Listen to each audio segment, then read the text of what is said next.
السلام علیکم ورحمۃ اللہ وبرکاتہ۔ میرے عزیز ہم وطنوں، مسلمانوں کو صرف کھانے میں ہی حلال چاہیے، یہ بیان ملیشیا کے ایک وزیر کی طرف سے سامنے آیا۔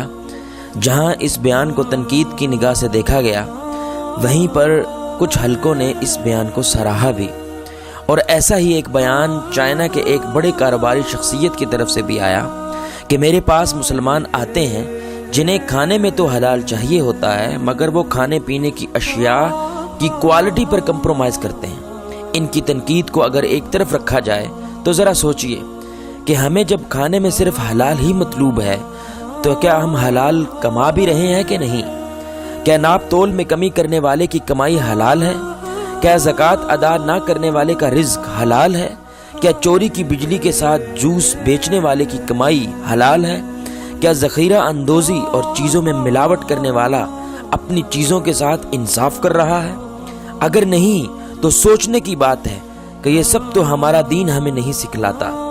جہاں حلال کھانا ضروری ہے، وہیں میرے بھائیوں اور دوستوں حلال کمانا بھی ضروری ہے۔